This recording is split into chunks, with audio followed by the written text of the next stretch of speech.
I welcome you again, and whether you're joining us live or outside in the beautiful weather of Colton, and I don't know how beautiful it is, but anyway, glad you're here joining us as well.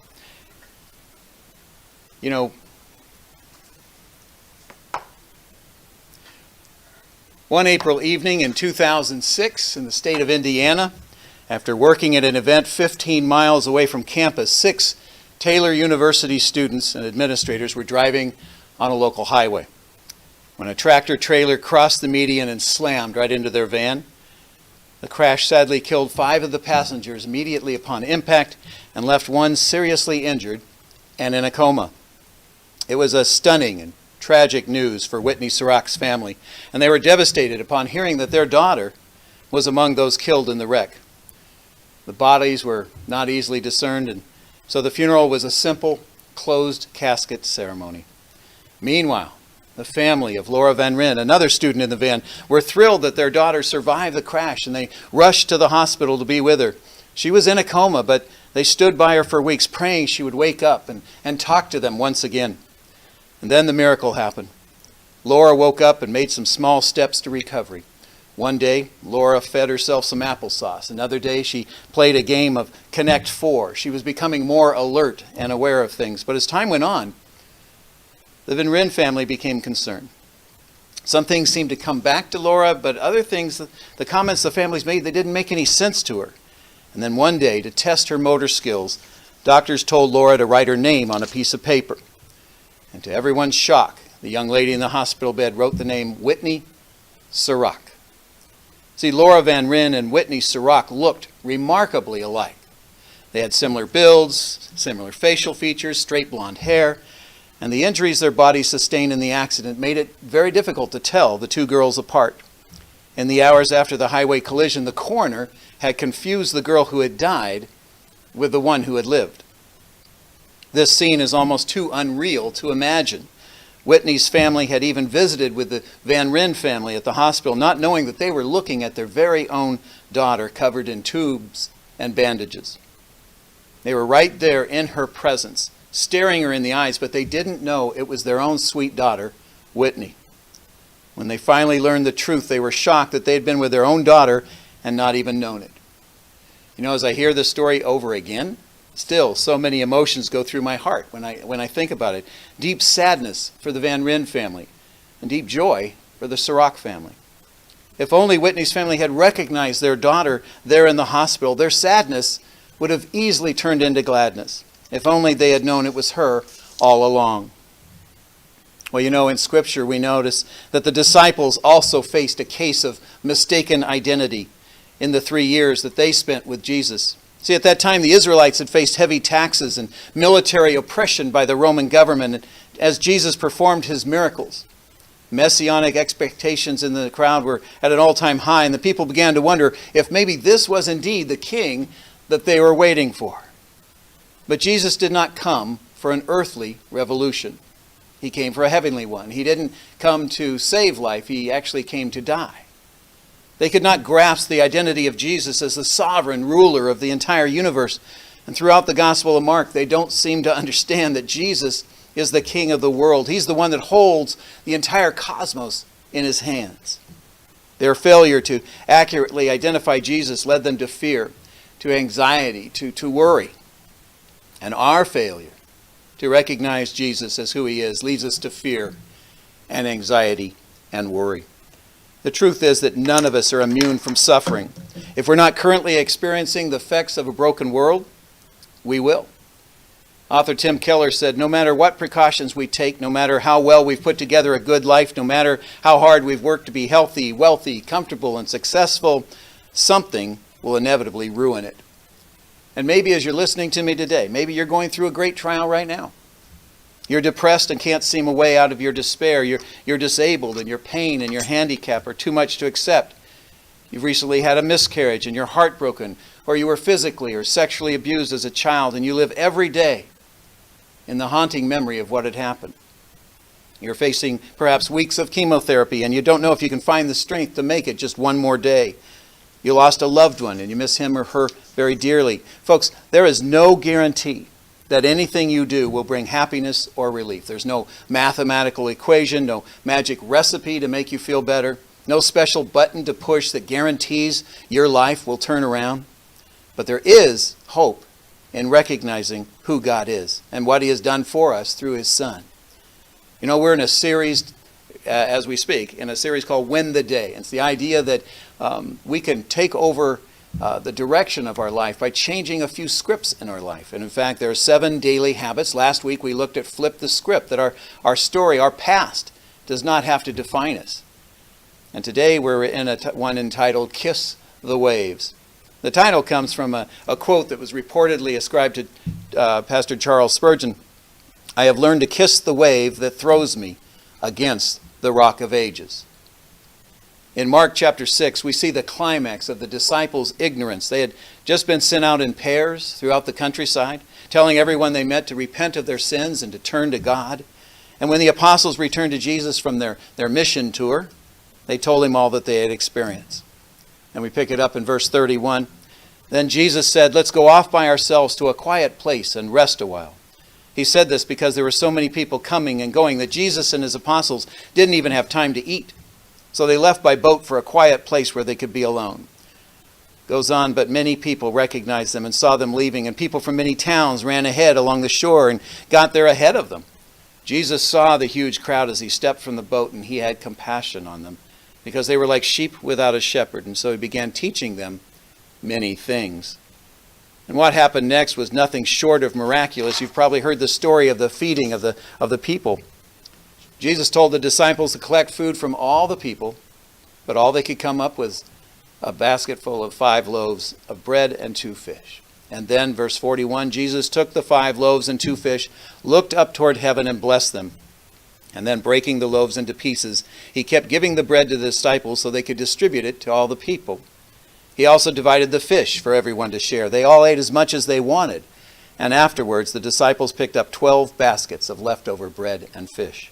A total of 5,000 men and their families were fed. I have to ask myself, I wonder what those 12 men were thinking as they hounded out more and more and more food that Jesus had just made. What was going through their mind as they came back with baskets full of leftover food, all from 5 loaves of bread and 2 fish. The point, of course, of the miraculous feeding was so that those who were there would know that Jesus is the bread of life. He's the giver of all things. But rather than seeing Jesus as the Son of God who could provide everything they would ever want or need, the disciples failed to connect the dots. The disciples were in awe of the sheer abundance of food, but they missed the one who made that very food. How easy it was for followers of Christ back then and for right now to experience the miraculous work of Christ in their lives, and then moments later doubt whether he'll continue working among us. Jesus can be with us in one trial, but then at the very next one, we wonder if he's going to do anything about that one. How quickly we forget the identity of Jesus Christ as our sovereign Lord. While he went up into the hills to pray, Jesus then took his disciples and away from the crowd so they wouldn't fall prey to the political expectations. And the best place to send them would be across the northern part of the Sea of Galilee onto Bethsaida. The disciples were making their way across the sea when a storm came upon them. These professional sailors were having a rough night, soaked by the big waves and beaten down by the strong winds and darkness. It was a 6-hour trip to go through that, and yet halfway through they barely had gone very far at all. By this point, the men had been wrestling with the brutal storm for hours. What would the disciples expect to happen next? Jesus would save them, right? Well, we read in verse 48. He saw that they were in serious trouble, rowing hard and struggling against the wind and waves. And about 3 o'clock in the morning, Jesus came toward them, walking on the water. He intended to go past them. Most people reading this passage rarely stop right there at that moment. Notice something strange there. He was walking on the water, not toward them, but he meant to pass them. Wait a minute, what? Wasn't Jesus on the water in order to save the disciples? Wasn't he coming to protect them from the very storm? Surely Jesus wasn't just out for some midnight stroll on the lake. He wasn't trying to race the disciples to the other side, was he? What was he doing? The question here is not whether Jesus wanted to help the disciples. Of course he did. The better question is, how did Jesus want to help the disciples? What did he want to help them with? You know, we know that Jesus could have stopped the storm in an instant, but he was not concerned with helping the disciples get to Bethsaida on time. He wanted something much bigger than that. He wanted the disciples to understand that he was and is in control over the entire universe. He wanted to reveal his very character to them. But the disciples didn't get it. They in fact thought he was a ghost. Over and over again, we read in the gospel, the disciples watched Jesus perform miracles, heal the hurting, preach incredible sermons, care for the poor, yet they failed to recognize the very Son of God. If only they had known that the man in their midst was the eternal Son of God in the flesh. If only they had known just how powerful and merciful he is, things would have been very different on that stormy night on the sea. See, Jesus did indeed have a purpose in his nighttime walk on the water. He intended to make the fact of his divinity crystal clear to his disciples. He meant to pass by the disciples because he meant to show them that he was the Son of God, just as it happened many times in the Old Testament. We see examples like on Mount Sinai, Exodus 34. Then the Lord came down in a cloud and stood there with him, and he called out his own name, Yahweh. The Lord passed in front of Moses, calling out, Yahweh, the Lord, the God of compassion and mercy. I am slow to anger, and I am filled with unfailing love and faithfulness. Later again on that same mountain, 1 Kings 19:11, as Elijah stood there, the Lord passed by, and a mighty windstorm hit the mountain. It was such a terrible blast that the rocks were torn loose. But the Lord was not in the wind. After the wind, there was an earthquake, but the Lord was not in the earthquake. And here on the Sea of Galilee, Jesus was also revealing himself to his disciples. They were supposed to see him and make the connection. Jesus is God. See, only God can stretch out the heavens. Only God can move the mountains. Only God can walk on the water. There was to be no confusion today about Jesus' identity. The act of walking on water meant that Jesus is God in the flesh, but they still didn't get it. Verse 50 of Mark 6, they were all terrified when they saw him, but Jesus spoke to them at once and said, don't be afraid. He said, take courage. The I am is here. It's the exact same identification God gave, remember, when he disclosed himself in Exodus chapter 3 to Moses. Jesus is taking God's name. He not only walks on water as only God can, but he also takes on God's very name. Jesus is telling his disciples, I know that you're going through a terrible, great trial right now. Don't fear. Take heart. The I am is here with you. But the disciples let their fear overwhelm them, and it blinded them to the Savior who was right there in front of them. We go on in this passage after the I am is here. Then he climbed into the boat, and the wind stopped. And they were totally amazed, for they still didn't understand the significance of the miracles of the loaves. Their hearts were too hard to take it all in. So you have to ask, why didn't the disciples get it? Why were they so clueless? Well, Mark gives us an answer in verse 52. They still did not understand about the miracle with the loaves that they had witnessed earlier. You and I will face trials and will be tempted to doubt the sovereignty of Jesus. But this you may rest assured, you may not be responsible for the difficulties you have to endure, but you are responsible for how you deal with them. We have a choice in life, and that choice is we can either let obstacles destroy us, they can overcome us, they can tear us down, knock us down, or we can use them to our advantage. We can choose to be victorious despite our tragedy, despite our suffering, despite our pain. Now, choosing to not let the obstacles or the waves of life destroy us is in no way denying that those waves exist. We must not ignore that bad things happen. We need to accept them. We don't have to let them overtake us. Instead, we can make the decision to look for purpose in pain and strength through tragedy. How do we do that? Well, sometimes God delivers us from suffering. More often than not, though, he delivers us through the suffering. Notice the disciples were not being scolded for being disobedient. They hadn't done anything wrong. They were doing exactly what Jesus had told them to do. They were in the boat he had sent them on. They were on the sea that he had sent them over. They were struggling with the waves precisely because they were obedient. And here's the point. The disciples were exactly where Jesus wanted them, in the middle of an angry sea in a storm. Why would a God of mercy, a God of love, a God of compassion do this? Because he loved them so much. The disciples needed to recognize who Jesus is and to rely upon him. If they understand who Jesus really is here, they'd be able to trust him in every storm that came upon them. In the midst of storms in your life, have you forgotten at times who Jesus is? Do you doubt whether God intended for you to be in the storm-tossed boat in the first place? Do you take courage in the fact that Jesus is who he claims to be? When you remember Jesus, does your fear vanish away? Misunderstanding who Jesus is brings us only fear and distress. When we understand who Christ is, that he's our provider, he's our storm controller, we can have peace in the very midst of our life storms. Unfortunately, more often than not, we follow in the disciples' footsteps more than we would like to admit, right? We sail through life both on calm waters and rough seas, forgetting the one who commands the wind and the waves. I know I do this all the time. Some days I forget the power of God, and I get so discouraged with what's happening in my life at that point. But when I do that, I am responding as if I believe God is not in charge over every aspect of my life. James chapter 4 says something similar, verse 13 to 16. Look here, you who say today or tomorrow we're going to a certain town and we'll stay there a year. We'll do business there and we'll make a profit. How do you know what your life will be like tomorrow? Your life is like the morning fog. It's here a little while and then it's gone. What you ought to say is, if the Lord wants us to, we will live and do this and that. Otherwise, you're boasting about your own pretentious plans, and all such boasting is evil. We do not know what tomorrow holds for us. Only God does.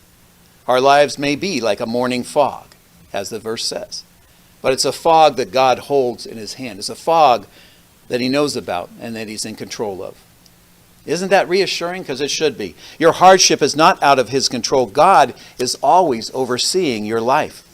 It's sad to say, but oftentimes we go about our day-to-day existence as Christians, but as functional atheists. What do I mean by that phrase or term, functional atheists? We believe in Jesus, but we live our life sometimes like he doesn't even exist. We go through our days and we face our storms forgetting him and what he has done for us. You may not think it in the depths of your pain, but your suffering can be a gift. How is that even possible? Well, we may never know the purpose of every trial, of every pain. But as one writer put it, our view of God's way is like looking at the ocean from a beach. There's so much more of the ocean that you do not see than what you do see. Likewise, there's more to your trial than meets the eye. But it's hard to remember that when we misunderstand or we forget who Jesus really is. One of the best things we can do when we do mistake Christ's identity is to meditate on the scriptures that describe Jesus as the sovereign ruler of the entire cosmos, the entire universe. 1 Chronicles 29, verse 11. Yours, O Lord, is the greatness, the power, the glory, the victory, and the majesty. Everything in the heavens and on earth is yours, O Lord, and this is your kingdom. We adore you as the one who is over all things. Wealth and honor come from you alone, for you rule over everything. Power and might are in your hand, and at your discretion people are made great and given strength. In Job chapter 42, verse 2, I know that you can do anything and that no one can stop you. Psalm 103, verse 19, the Lord has made heaven his throne. From there he rules over everything. Psalm 115, verse 3, our God is in the heavens and he does what he wishes. Matthew 28:18, Jesus came and told his disciples, I've been given all authority in heaven and on earth. And finally, Ephesians 1, verse 11, furthermore, because we are united with Christ, we have received an inheritance from God, for he chose us in advance, and he makes everything work out according to his plan. When we know the truth of these verses, we know that our pain then is not an accident. God is in control over every swell of the waves. He's sovereign over every gust of wind. The answer to our fear and our stress and our pain and our troubles and our trials is not to merely get to the other side, but not to mistake Christ's identity in the very middle of that storm. When we go through seasons of suffering or pain, we're eager to get ourselves out of those situations, and understandably so. But sometimes we focus so hard on getting through the pain that we forget to grow through the pain. It's often beneficial to look for the lesson in the middle of your suffering season and ask God, Lord, what are you trying to teach me through all of this? We can find purpose through our suffering by discovering ways to not only help ourselves, but help others as well. For example, have you ever noticed that through suffering you learn to better relate to those suffering the same fate? The way that God uses suffering for the betterment of our lives is a way that we develop a deeper empathy for those who suffer around us. When we grieve the loss of a loved one, we're able to better understand the emotions and the pain that someone else feels when they grieve over that same loss. When we find stress and frustration through economic trials, we're able to relate to someone else who's also experiencing those anxieties. When we let the past control us, we surrender ourselves to unhealthy coping mechanisms that keep us trapped in time.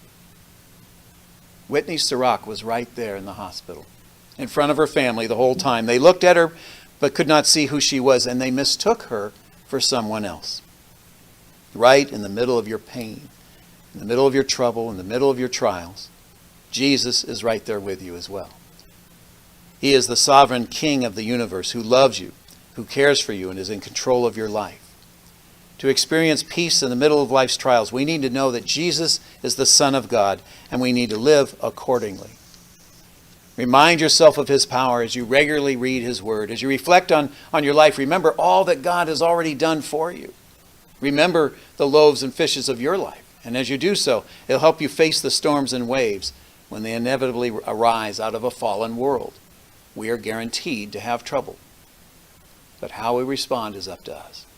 The waves may loom large in your life, but don't miss the loving and sovereign God who is so much larger.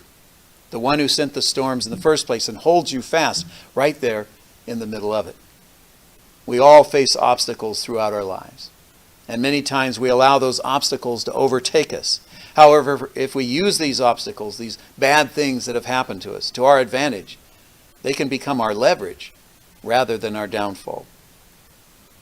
So as Charles Spurgeon said, learn to kiss the wave that throws you against the rock of ages. And by doing so, you'll find strength through life's storms.